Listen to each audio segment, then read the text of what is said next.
Chapter 1: The Sudden Loss. The crisp morning air hung still over 221B Baker Street, where the faint clatter of hooves on cobblestones filtered through the windows. Sherlock Holmes sat in his usual chair, a sheet of notes in his lap, and his pipe resting idly in his hand. The detective's mind was elsewhere, his sharp features betraying the concentration of a man deeply entrenched in thought. Dr. John Watson had left early that morning for his usual rounds. Holmes had heard the faint click of the door and Watson's cheerful farewell, which he acknowledged with little more than a grunt. Their friendship was built on such routines, mutual respect for one another's independence, punctuated by moments of shared purpose. It was nearing noon when the tranquility of the day was broken. A sharp, hurried knock echoed from the door below, followed by the familiar shuffle of Mrs. Hudson's steps. Moments later, the door to the sitting room burst open, and Mrs. Hudson appeared, her face ashen. "Mr. Holmes," she gasped, clutching the doorframe for support. "Inspector Lestrade, he's downstairs. There's dreadful news. It's Dr. Watson." Holmes's eyes narrowed, and his pipe clattered onto the table. He stood abruptly, his voice steady but laced with a cold urgency. "What has happened?" Mrs. Hudson's voice faltered. "Oh, Mr. Holmes, he's been found dead." The word struck like a blow, but Holmes's expression remained impassive, though his knuckles whitened as he gripped the back of his chair. "Where?" he demanded, his tone sharp and clipped. "Near Hyde Park, sir," she whispered. "Inspector Lestrade will explain." Holmes grabbed his coat and hat with mechanical precision, his movements swift and deliberate. "Send him up immediately. Mrs. Hudson, fetch a cab," he said as he strode toward the door. Lestrade entered moments later, his usually brash demeanor subdued. "Holmes," he began, his voice uncharacteristically hesitant, "I'm sorry to bring this news. A man matching Dr. Watson's description was found early this morning near the Serpentine in Hyde Park. The scene, well, it's grim." Holmes's eyes bore into Lestrade's. "Matching his description, you are not certain?" Lestrade hesitated.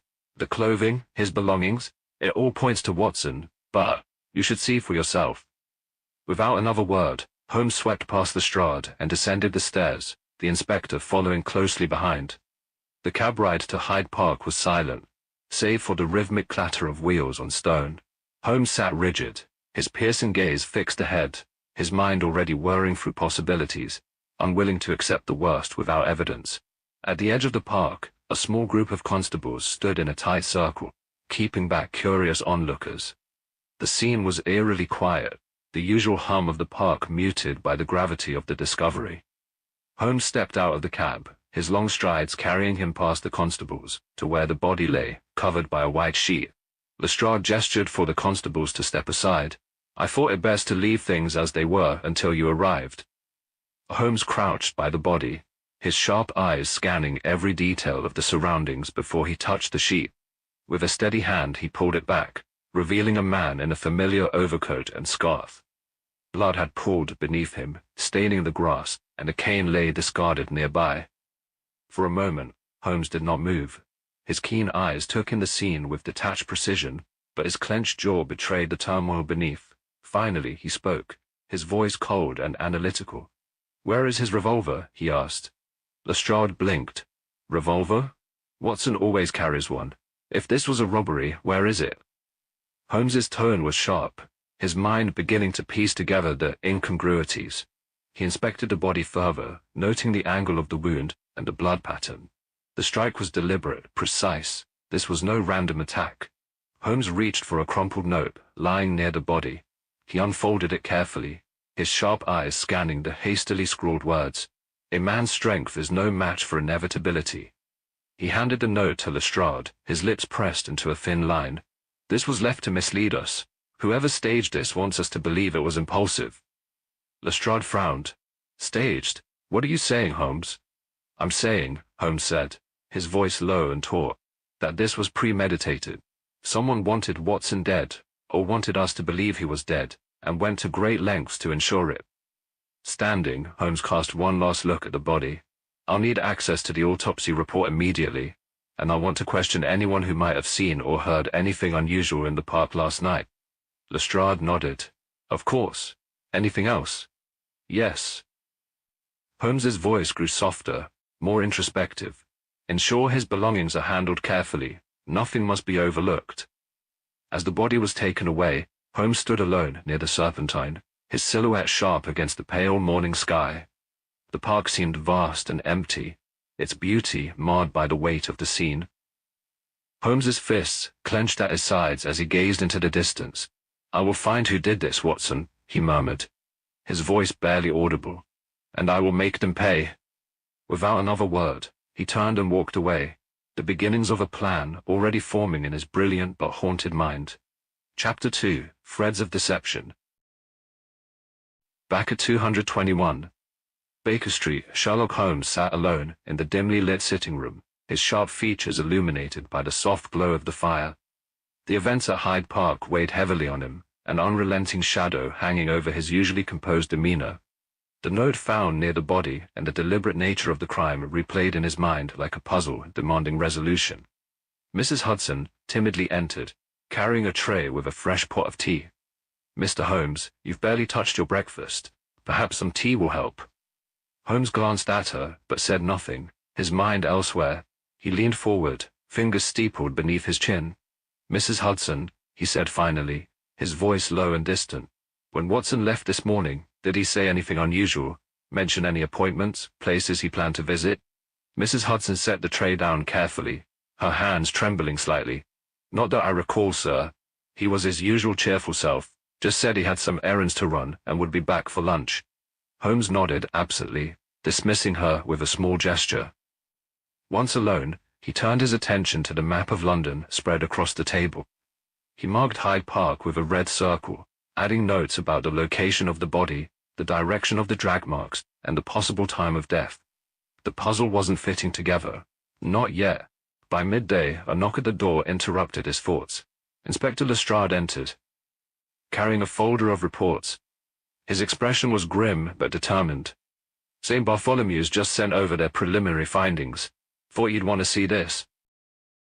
Holmes took the folder and began reading with practiced speed. The medical examiner had confirmed Holmes's suspicions. The body was not Watson's. The victim, a man of similar build and complexion, had been dressed in Watson's clothes and posed to create the illusion of his identity. The clean wound indicated precision, likely from a trained professional. Cause of death was a single incision to the neck, Lestrade said, summarizing the report. No signs of struggle, no defensive wounds. Whoever did this knew exactly what they were doing. Holmes closed the folder and leaned back, his mind racing. This was not just a murder. It was a message, calculated, methodical. Someone went to great lengths to make me believe Watson is dead. The question is why? Lestrade frowned. "You think this is personal? Someone targeting you?" "Unquestionably," Holmes replied. "Watson was the means to an end. By removing him, or making it appear so, they sought to destabilize me, to disrupt my focus. It's a tactic meant to cloud my judgment." Lestrade nodded slowly. "So, where do we start?" Holmes stood abruptly, pacing the room as he spoke. The note found at the scene, it was hastily written but deliberate. The wording suggests inevitability, a taunt meant to unnerve me. The body, carefully posed and moved, indicates a level of planning that eliminates common criminals. This was the work of someone with resources, knowledge, and motive. He stopped at the window, staring out at the foggy street below.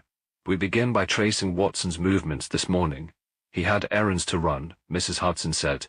"I want to know where he went, who he spoke to, and if anyone saw anything unusual. Additionally, we must identify the victim. Whoever he was, his role in this deception is critical to understanding its purpose." Lestrade scribbled notes as Holmes spoke. "And a revolver?" "You mentioned Watson always carries one." "Precisely," Holmes replied. "The absence of his revolver suggests he was caught unawares, likely by someone he trusted or did not perceive as a threat. That narrows the field significantly." Lestrade stood, ready to act. "I'll put my men on it. We'll canvass the area near Hyde Park and trace Watson's movements. You'll be the first to know if we find anything." As Lestrade left, Holmes sank back into his chair, the weight of uncertainty pressing down on him. The absence of Watson, his steadfast companion, was a void Holmes had not anticipated. For the first time in years, he felt an ache of vulnerability creeping into his thoughts. He reached for his violin, drawing the bow across the strings in slow, mournful strokes. The music filled the room, a balm for his restless mind, as he replayed the details of the case. Somewhere within the tangled threads of this deception lay the truth. He only needed to find it. By the time the fire had burned low and the room was cloaked in shadows, Holmes had resolved his course of action. Whoever had orchestrated this crime had underestimated him. They sought to unnerve him, but they had only ignited his relentless determination. "Watson," he murmured to the silence, "wherever you are, I will find you. And whoever dared to play this game will regret it." Chapter 3. Tracing Watson's Footsteps. The morning after the grim discovery at Hyde Park, Holmes threw himself into action with his characteristic intensity. The quiet stillness of 221B Baker Street was broken by the scratch of his pen against paper and the occasional sharp rustle of maps and documents as he pieced together every fragment of information he could gather. Inspector Lestrade arrived promptly, carrying updates from his officers. "We've traced a few witnesses, Holmes," he began, placing his notes on the table. "Two shopkeepers confirmed seeing Watson yesterday morning. He visited a tobacconist on Bond Street and then stopped at a nearby apothecary. After that, nothing." Holmes nodded, his sharp eyes scanning the notes. "Watson frequented both places. Nothing unusual there. What about his route after the apothecary?" Lestrade frowned. "That's where the trail goes cold. No one saw him leave. It's as if he vanished." Holmes stood abruptly and began pacing the room, his mind racing. "Vanished? No, Lestrade, Watson does not vanish. Someone intercepted him. This was planned." He stopped suddenly, turning to face Lestrade. "Did the apothecary notice anything unusual about Watson's demeanor?" Lestrade flipped through his notes. The clerk mentioned that Watson seemed in a hurry, as though he had somewhere urgent to be. Holmes's eyes narrowed. "Interesting. Watson would not rush unless he had a reason. What could have prompted such urgency?" He moved to his desk and began writing quickly. "I need a list of recent patients at the apothecary. It's possible Watson was there on behalf of someone else. Meanwhile, have your men search the route between Bond Street and the park. Any side streets, alleys, or carriages seen lingering must be investigated." Lestrade nodded, impressed by Holmes's precision. "And the body from Hyde Park? St. Bartholomew's should have more details by now." "Indeed," Holmes replied, grabbing his coat and hat. "We'll head there immediately. The victim's identity will tell us more about the perpetrator, and by extension, their motive." The ride to St. Bartholomew's was brisk, Holmes barely acknowledging Lestrade's presence as his mind whirled with possibilities. At the hospital, they were met by Dr. Stamford, the medical examiner.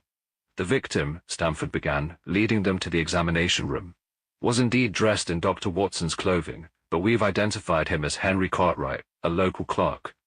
Cause of death was a single incision to the carotid artery, clean and professional." Holmes frowned. "Cartwright, was he connected to Watson in any way?" "None that we could find," Stamford replied. "But there was something odd. The blood splatter patterns on the clothing don't align with the wound." Holmes's eyes lit with recognition. "The body was dressed post-mortem. Someone planted the clothes to mislead us." Stamford nodded. "Precisely." Back at Baker Street, Holmes pored over the new findings. "Lestrade, whoever orchestrated this is meticulous but has overplayed their hand. By leaving Watson's clothes, they wanted me to believe he was dead. But this game isn't over. Watson is alive, and I will find him." The case had taken a new turn, and Holmes felt the faintest flicker of hope amidst the growing shadows. Chapter 4. The First Clue. Sherlock Holmes spent the hours following his return from St. Bartholomew's in a state of intense focus. The revelation that the victim had been deliberately staged to resemble Dr. John Watson confirmed what Holmes had suspected all along. Watson was alive, but his disappearance was part of an elaborate scheme. The question remained, who was behind it, and why? Holmes sat at his desk, scrutinizing the list of patients recently served by the apothecary Watson had visited before vanishing. It was a mundane catalogue of names, but one stood out: Jonathan Hawthorne. A quick search through Holmes's archive revealed a name belonged to a man with ties to London's murky underworld, a former surgeon turned smuggler known for his discreet services to less than reputable clients. Lestrade arrived shortly after, his presence signaled by the hurried knock and creak of the door. "We've searched the route Watson took after the apothecary," he reported.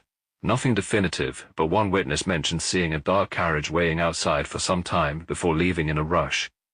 Holmes looked up, his expression sharpening. "A carriage?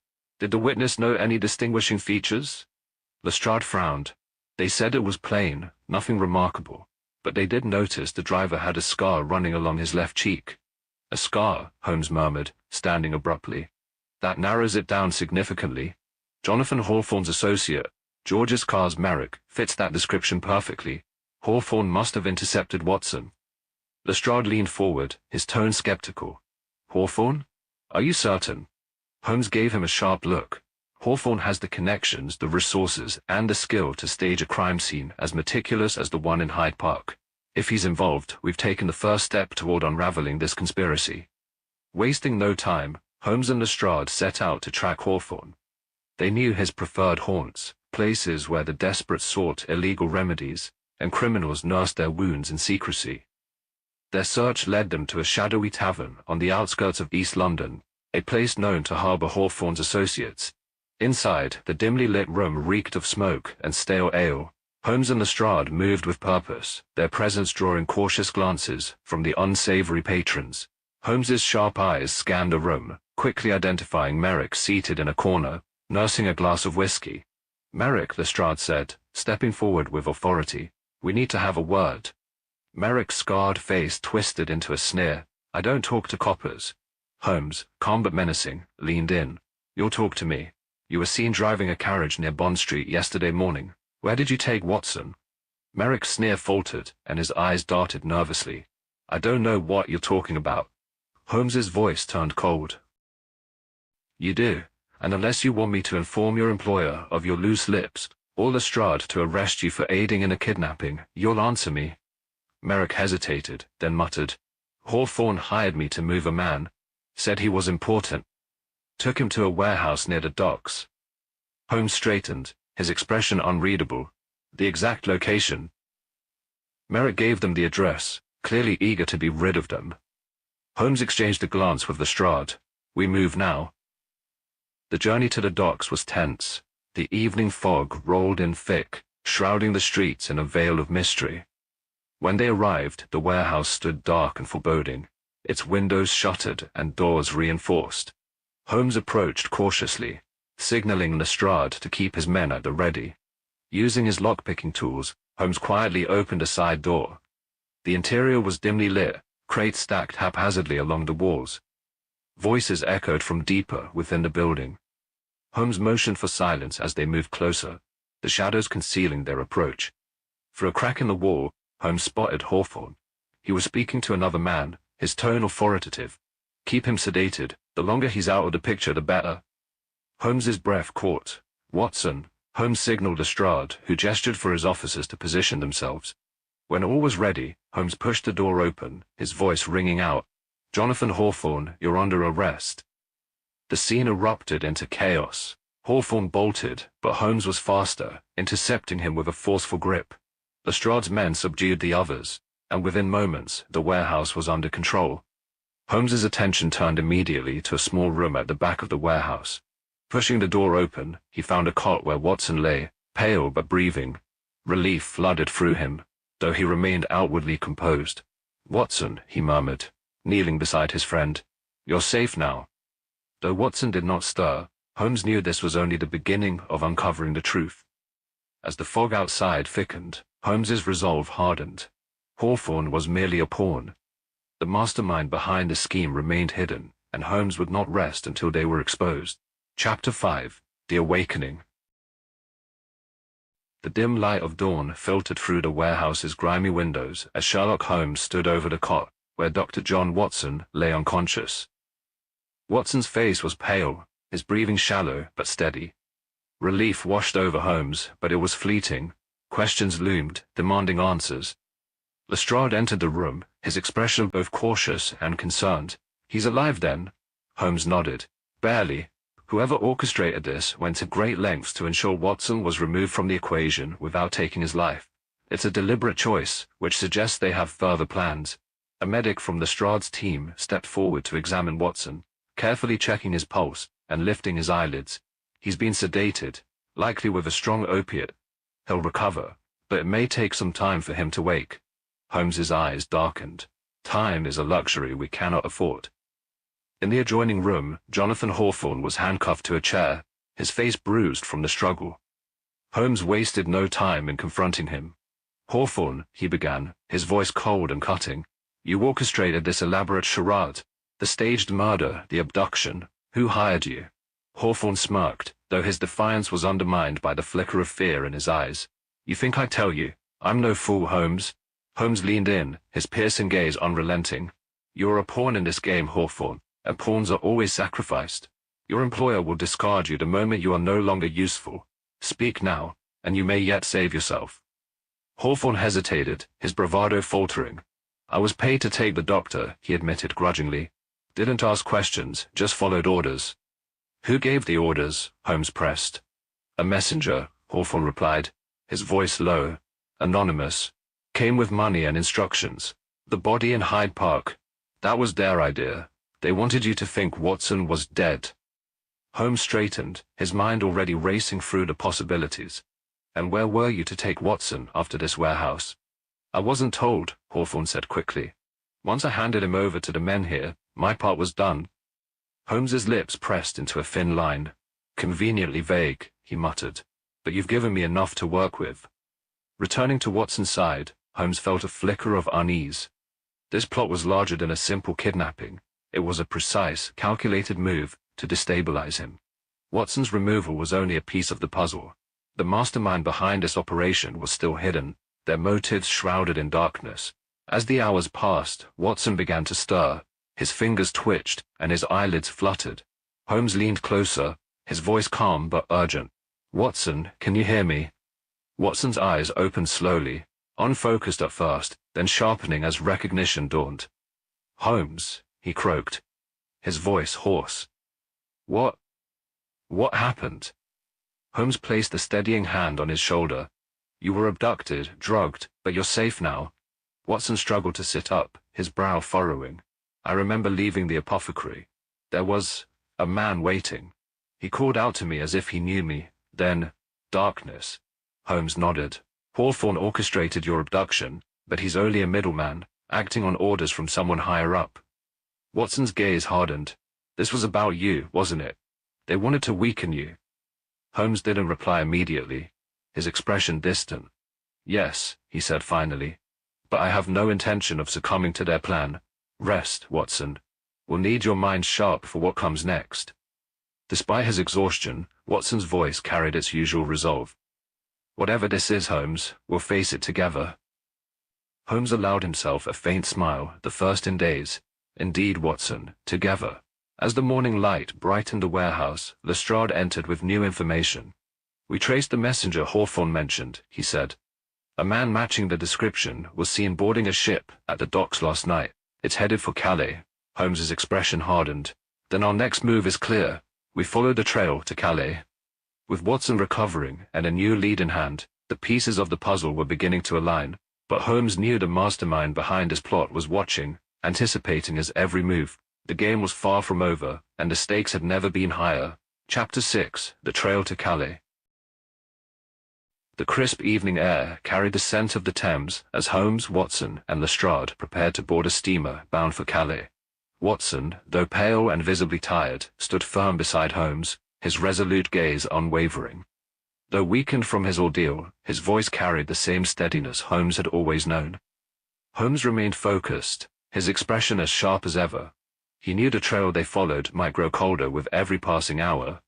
Hawthorne's lead had been vague, but it was the only thread they had to unravel this intricate web of deceit. The mention of a messenger fleeing to Calais added another piece to the puzzle, but questions loomed large. What game was their adversary playing? And how did Watson's abduction fit into the larger scheme? The steamer pulled away from the dock, its rhythmic churning a steady backdrop to their quiet tension. Holmes sat in the cabin, his hands steepled beneath his chin. His mind churned as relentlessly as the boat's engine, revisiting every detail.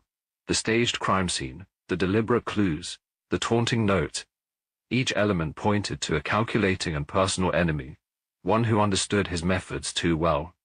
Watson, seated across from Holmes, broke the silence. This feels more personal than anything we've faced before. They didn't just want to deceive you, Holmes. They wanted to rattle you. Holmes's gaze flicked to his friend, the faintest hint of warmth in his voice. They underestimated the bond we share, Watson. Their attempt to weaken me only strengthens my resolve, but they are resourceful, and resourceful adversaries are the most dangerous. By the time they reached Calais, the faint glow of dawn illuminated the French coastline. Waiting for them at the dock was Inspector Dupont, a wiry man with sharp features and an air of efficiency. He wasted no time, leading them to a quiet corner to discuss the situation. A man matching the description of your messenger was seen entering a chateau on the outskirts of the city, Dupont informed him. The property is isolated and guarded, but its activity has been unusual. Carriages arriving at odd hours, no official ownership records. Holmes's interest was piqued. A secluded chateau with hidden dealings aligned perfectly with their investigation. Without hesitation, the group set off toward the location, the atmosphere thick with anticipation. The chateau stood imposing against the dimming evening sky. Its stone facade was cold and uninviting, the windows dark save for a faint light in one upper room. Holmes signaled for caution as they approached, his sharp eyes scanning the grounds for any signs of movement. Using his lock-picking tools, Holmes quietly opened a side door, and the group slipped inside. The air was heavy with the scent of damp wood and stale tobacco. They moved carefully, their footsteps muffled on the stone floor. Holmes's keen senses were attuned to every creak and rustle, his mind piecing together the layout of the building from the faint echoes. As they approached a room at the end of the hall, voices filtered through the thick wooden door. Holmes motioned for silence, listening intently. The conversation was muffled, but the words sedation and keep him hidden caught his attention. His eyes narrowed.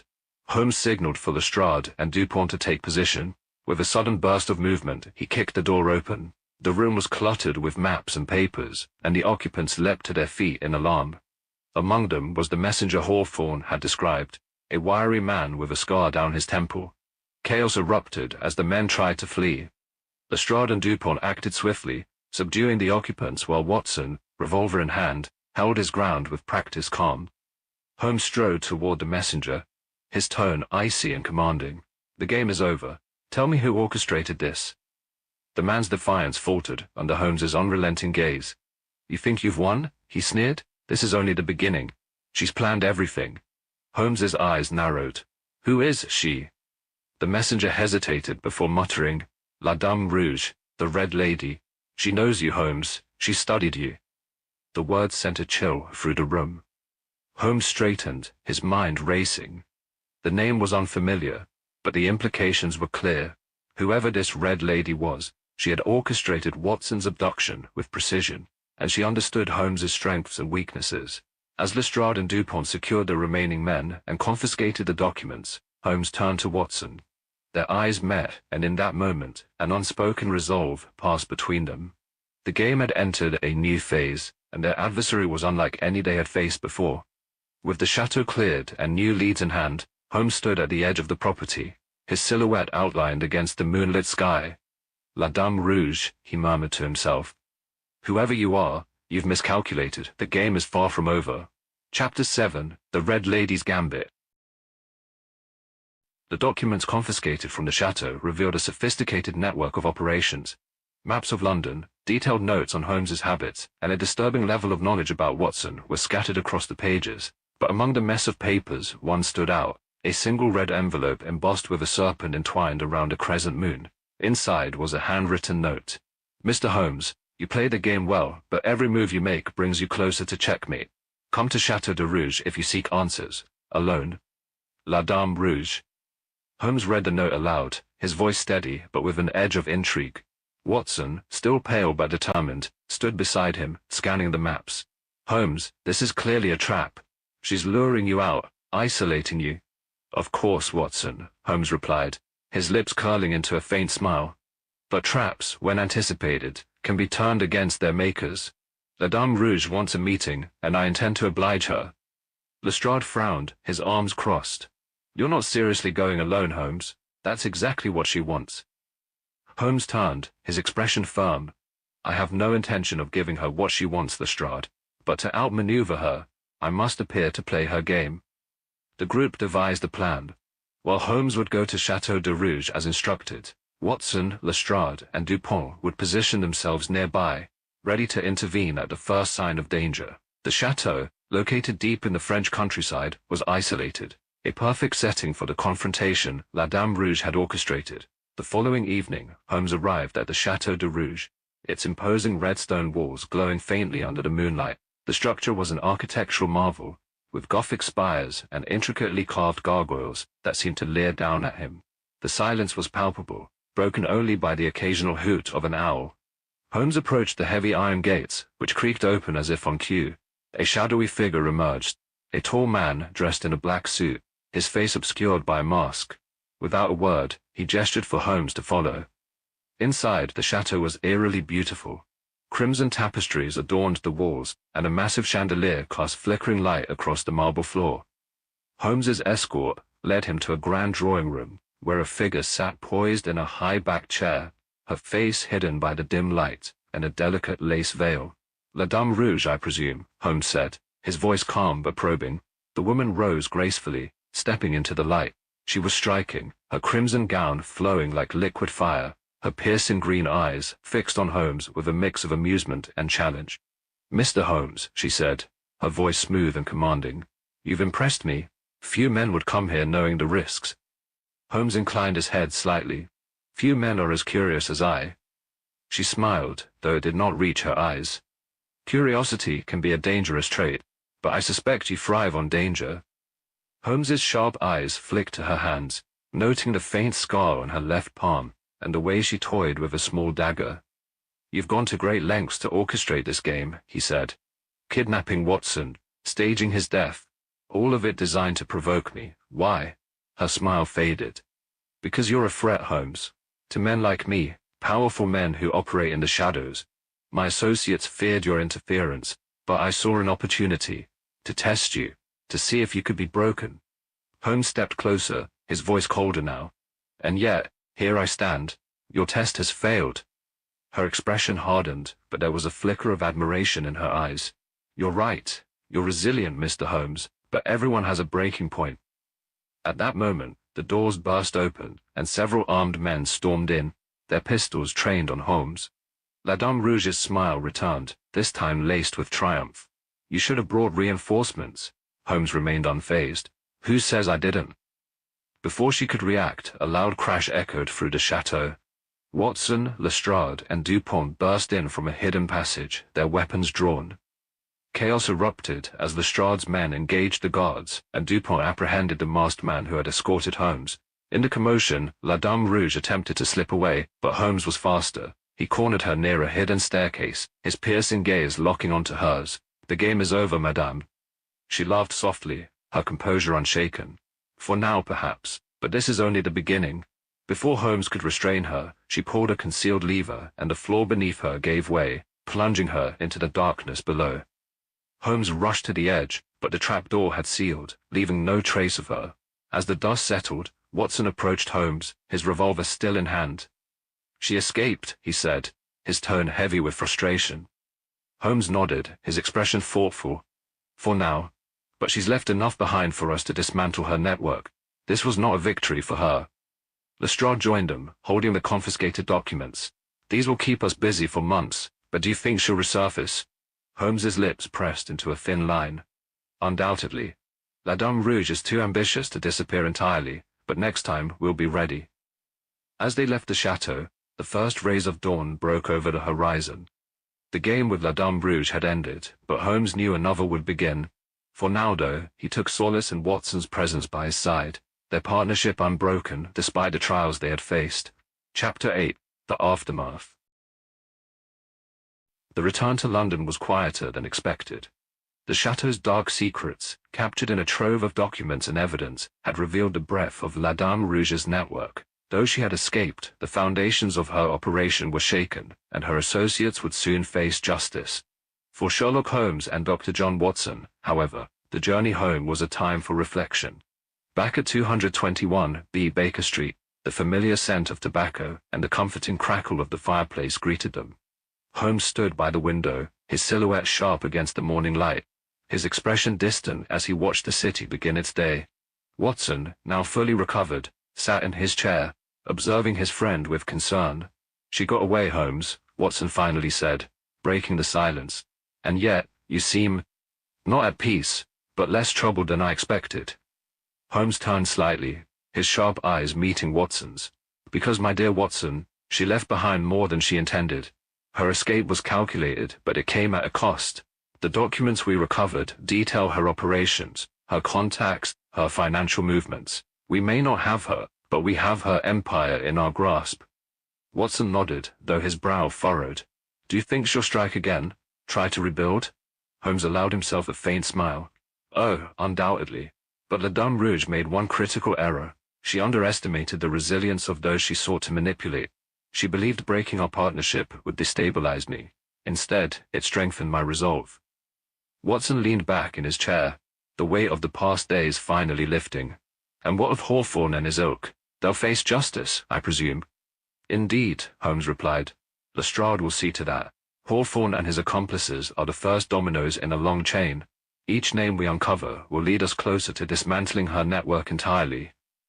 The room fell into a comfortable silence as Holmes retrieved his violin, drawing the bow across the strings in a slow, mournful melody. Watson watched him, recognizing the tune as one Holmes often played when his mind was restless but his spirit was steady. After a while, Watson spoke again. Holmes, I must ask, what drove her to such lengths? She could have simply eliminated me, yet she chose a more elaborate path. Why? Holmes paused, lowering the violin. Power, Watson. Control. For someone like La Dame Rouge, the game is not merely about victory, it's about the artistry of it. By orchestrating your disappearance and staging your death, she sought to demonstrate her superiority, to prove that even I could be manipulated. Watson frowned.